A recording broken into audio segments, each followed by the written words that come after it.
Roberto Baggio, the saviour of Italy throughout this tournament. He's missed it, and Brazil win the World Cup.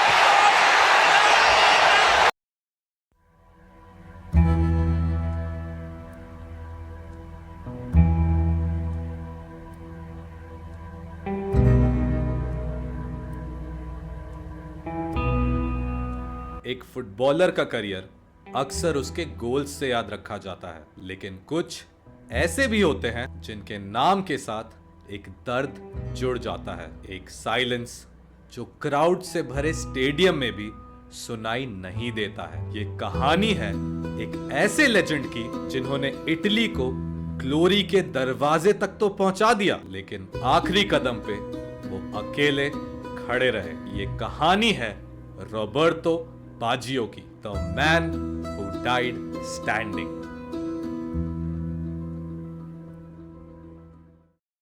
Roberto Baggio एक छोटी सी जगह काल्दोनियो Italy में पैदा हुए थे।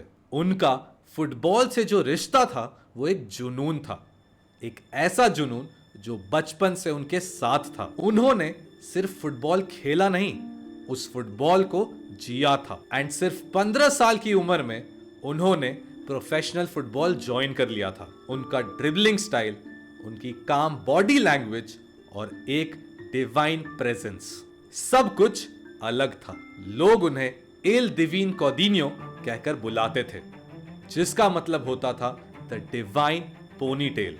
वो सिर्फ एक प्लेयर नहीं थे, वो एक आर्टिस्ट थे, एक ऐसे आर्टिस्ट जो फुटबॉल पिच को अपना कैनवस मानते थे। लेकिन जब उन्होंने अपने करियर की शुरुआत की, मुश्किलें उनके साथ ही आई, क्योंकि सिर्फ 18 साल की उम्र में उनके घुटने में इंजरी हो गई थी एंड डॉक्टर्स ने भी ये कह दिया था कि इनका करियर खत्म हो चुका है। लेकिन रॉबर्टो बाजियो ने कभी भी इस बात को अपना फेट नहीं बनने दिया एंड 9 मेजर सर्जरीज के बाद उन्होंने कमबैक किया। एंड पता है उन्होंने कमबैक क्यों किया? क्योंकि उनका दर्द उनके सपने से बहुत ही ज्यादा छोटा था। एंड रॉबर्टो बाजियो का सिर्फ एक मिशन था, इटली को वर्ल्ड कप जिताना। 1990 के वर्ल्ड कप में रॉबर्टो बाजियो ने इटली के लिए बहुत ही ज्यादा जबरदस्त गेम दिखाया। पूरे टूर्नामेंट में उनका स्टाइल, उनका एलिगेंस सबके दिल जीत गया था। लेकिन उस वक्त वो इटली के स्टार नहीं थे, क्योंकि वक्त आने वाला था जब दुनिया उन्हें सिर्फ एक फुटबॉलर नहीं, एक फरिश्ता कहेंगी। 1994 का वर्ल्ड कप यूएसए में हो रहा था। इटली की टीम बहुत ही ज्यादा स्ट्रांग थी, लेकिन उनके कॉन्फिडेंस में कहीं ना कहीं कमी दिख रही थी। एंड तभी रॉबर्टो बाजियो ने कुछ ऐसा किया जो सिर्फ लेजेंड्स कर सकते हैं। अब ग्रुप स्टेज में इटली बहुत ही ज्यादा मुश्किल में थी। फिर एक मैच में रॉबर्टो बाजियो ने रेड कार्ड की वजह से पार्टिसिपेट ही नहीं किया एंड दूसरा मैच इटली हार गई। अब जो तीसरा मैच था वो एक मस्ट विन मैच बन गया था। एंड इसी टाइम पर रॉबर्टो बाजियो ने स्टेप अप किया और उन्होंने 88 मिनट पर इक्वलाइजर मार दिया। एंड इसके बाद क्या ही होना था, एक्स्ट्रा टाइम में जाते ही रॉबर्टो बाजियो ने विनिंग गोल मार के इटली को आगे पहुंचा दिया। एंड इसी तरह इटली नेक्स्ट राउंड में पहुंच चुकी थी। फिर आया क्वार्टर फाइनल्स, जहां रोमानिया के अगेंस्ट बाजियो ने 2 और गोल मारे एंड इन्हीं दोनों गोल्स की वजह से इटली सेमीफाइनल में पहुंच गई 1994 के वर्ल्ड कप के। एंड वो सिर्फ यही नहीं रुके, सेमीफाइनल में भी बल्गेरिया के अगेंस्ट उन्होंने एक ब्रेस मारा, यानी कि 2 और गोल मार दिए। एंड देखते ही देखते इटली के लिए रॉबर्टो बाजियो उस वर्ल्ड कप में एक फरिश्ते बन गए थे। एंड अब आने वाला था वो चैलेंज जो इटली के हिस्ट्री में one of the biggest challenge होने वाला था, the 1994 FIFA world cup final, Italy versus Brazil.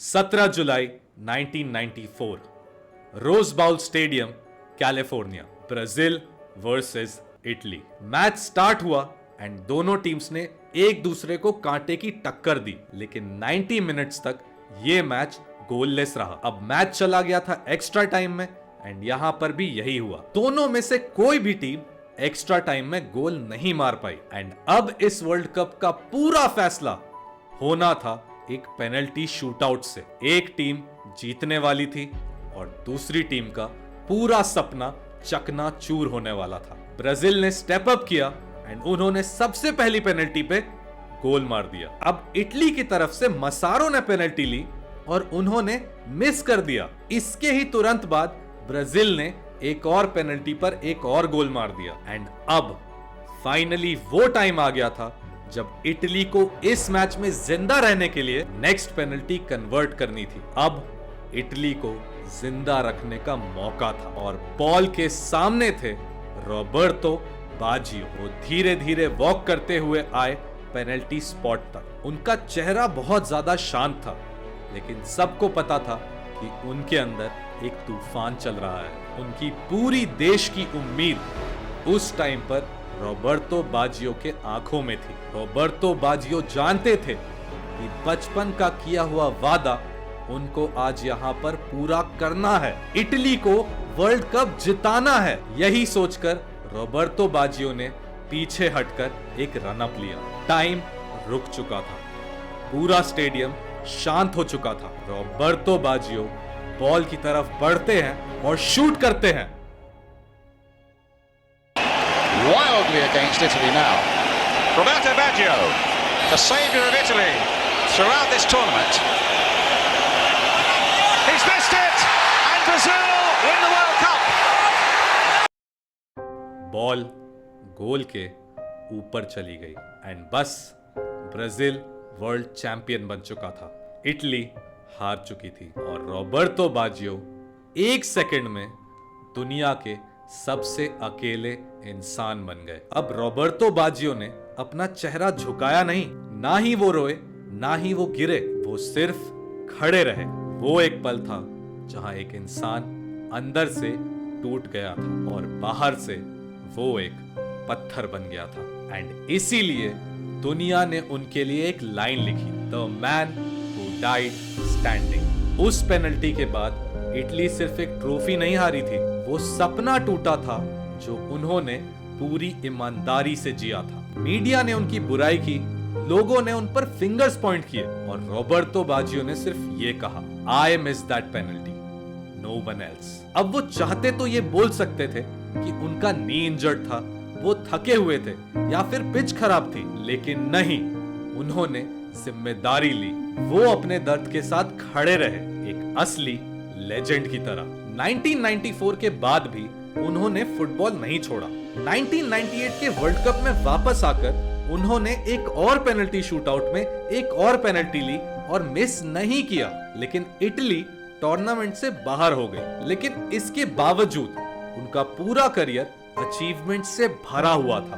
बैलन डॉर जीते, FIFA world player of the year बने, सेरिया में मोस्ट गोल स्कोर किए, लेकिन दुनिया आज तक उन्हें याद करती है उनके उस मिस के लिए और वो खुद भी उस मोमेंट को कभी भुला नहीं पाए। पर उन्होंने कभी भी अपनी इस चीज को गिल्ट नहीं बनने दिया, उन्होंने उसे अपनी स्ट्रेंथ बनाया। 2004 में फाइनली उन्होंने रिटायरमेंट ले ली एंड उस टाइम पर पूरा इटली उनके लिए खड़ा हुआ। स्टेडियम्स में तालियों की गूंज थी, बहुत सारे लोग रो रहे थे क्योंकि उनका हीरो जा रहा था। वो हीरो जिसने हर सिचुएशन में ग्रेस दिखाया, वो हीरो जिसने कभी अपनी गलतियों के लिए किसी और को ब्लेम नहीं किया, एंड वो हीरो जिसने हर चोट, हर इंजरी के बाद वापस आके फिर से दिखाया कि फुटबॉल एक आर्ट है।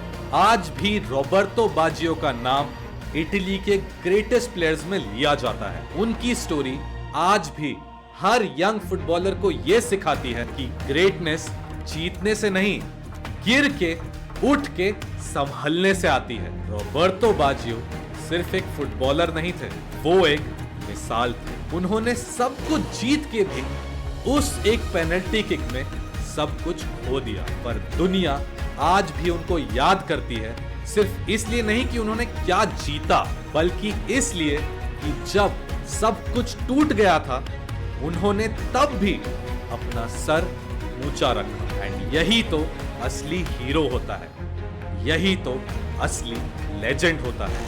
ये थी कहानी रॉबर्टो बाजियो, एक नाम, एक जज्बा और एक मिसाल, the man who was still standing.